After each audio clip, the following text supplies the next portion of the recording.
naging speaker si Martin Romualdez. Di ba nakakatatlong taon na, nakakatatlong budget na. Yes. Yung unang-unang budget, alam mo kung magkano ang itinaas? Magkano po? 75%! Aba, Ginoo. Halos doble. So, kung 100 bilyon, 175 billion. Pero trillion na ngayon eh. Opo. Okay, yun ang unang-unang budget, 2022, JA.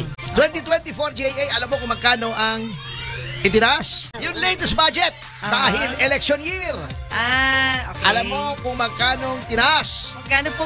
105.93%, more than double sa proposal. Palaki ng palaki ang ginagastos ng gobyerno, habang paliit ng paliit ang kinakain ng mga tao.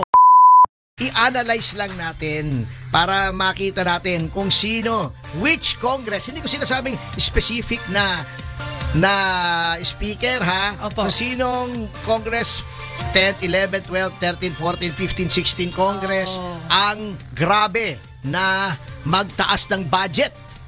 At anong ginagawa sa pera? Ito analysis po ito. May isang nag-analyze. Opo. Ito, umpisahan natin dun sa unang-unang mga naging speaker. Umpisa nung panahon ni Cory. Yan. Ito. Noong, kasi di ba ang budget process ay may version ng House. Yan ang nanggagaling sa House. Opo. Ilalagay sa Senate, medyo iibahin nila ng konti, may dadagdag, may babawas. May dalawa silang version. Yung versions na yun, hindi nagkakatugma. Usually, mas mataas yung sa House. Usually, pero hindi lagi. Pero usually yan. Ang dagdag dyan, ang insertions usually sa House. Ito, ang mga dumagdag sa budget na pagkatapos mabaycam. Halimbawa, sasabihin ng Senado, ang budget ay 100 pesos. Okay. Sasabihin ng House, ang budget ay 150 pesos. Nagkasundo, Okay 125 pesos, 130 pesos. Opo. Ito ang mga itinaas ng budget noong mga panahon ng mga iba't ibang speaker. Every term ng presidente, dalawang congresses yan kasi 6 years eh. 3 years, 6 years ang presidente. So, within the 6 years may dalawang congress. Ito, analysis to. Noong panahon ni Speaker Belmonte, yung tatay ni Mayor Joy. Joy. Opo. Yung first Congress, yung unang pinreside niya na House of Representatives, ang itinaas na budget ay 13.6% lamang. Okay. So sa proposal 13. ng Senado siguro. Opo. Whichever is higher. Yes. Tumaas ng 13%, acceptable. Okay. Yung next na Congress, di ba nagpalit na, nag-eleksyon na, every 3 years tumaas ng 8.53% lamang yung budget. Yan. Okay.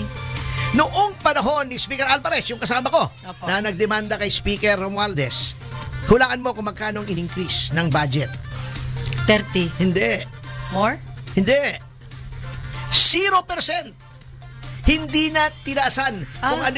Kung ano yung napagsusunduan, yun na. Ayun na. Hindi nagtaas. Walang insertion, walang siningit. Okay, yun. Okay, may moral authority si Speaker Alvarez na mag-speak out pala against sa mga singit ni Martin. Nung panahon ni Gloria Arroyo, tumaas ng konti. Dating Pangulo. Alam mo kung magkano lang ang tinaas? Magkano po? 0.08. Gakulangot. Kasi liit ni Mrs. Arroyo yung itinaas. 0.08. Okay. Nung panahon ni Velasco, magkano po? yung una, 12%. Yung pangalawa, 0%. Ibig sabihin, kung ano halos yung proposal, yun na rin ang itinataas ng budget. Ngunit, nung naging speaker si Martin Romualdez, di ba nakakatatlong taon na, nakakatatlong budget na. Yes. Yung unang-unang budget, alam mo kung magkano ang itinaas? Magkano po? 75%! Aba, Ginoo. Halos doble. Kasi kung 100 ang budget na proposal, 175 ang pinaaprubahan niya. Ganun kalaki. Oh, no! Galing. Sa 100 pesos na 175 ang na-approve. So, kung 100 bilyon, 175 billion. Pero trillion na ngayon eh. Opo. Okay, yun ang unang-unang budget, 2022, GAA. At 2023, GAA. 2024, GAA, alam mo kung magkano ang itinaas? Magkano po? Walaan mo. 185. Hindi pa naman. Ay, di pa naman. 77% na. Okay. Yung latest budget dahil election year. Okay. Alam mo kung magkano ang tinaas? Magkano po? 105.93%. More than double sa proposal. Oh, galing, ano? Breaking the record. Diyan yun na nakikita. Yan yung nakikita. Hindi na po ako nagsasabi, hindi na po opinion yan. Yan ay fiscal analysis. Hindi fiscal sa yung nagdedemanda. Fiscal, ibig sabihin tungkol sa pera. Fiscal. Yan po ang kapulitan na nangyayari.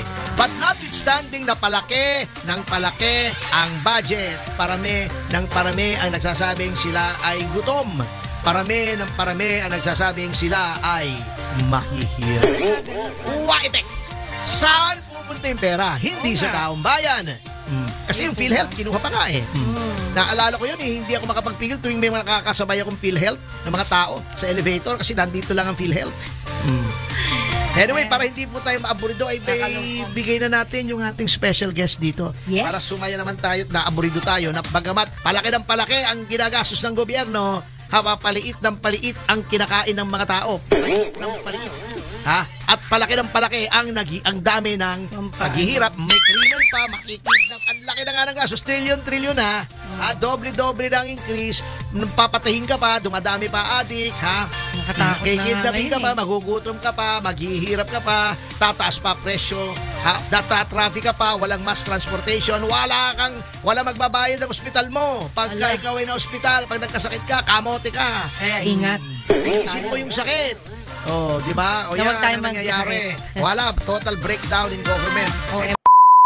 Umani naman ito ng iba't ibang reaksyon mula sa ating mga netizens. Ayon kay Papa Willie, grabe talaga kakawatan ang gobyernong Marcos at Romualdez, sobrang pahirap na kayo sa mamayanang Pilipino. Pahayag naman ni Jobert Pineda, hayaan na lang ba natin na ganyan ang gagawin ng mga pamilyang ito? Kawawa tayong lahat, dapat aksyonan na natin ito bago mahuli ang lahat.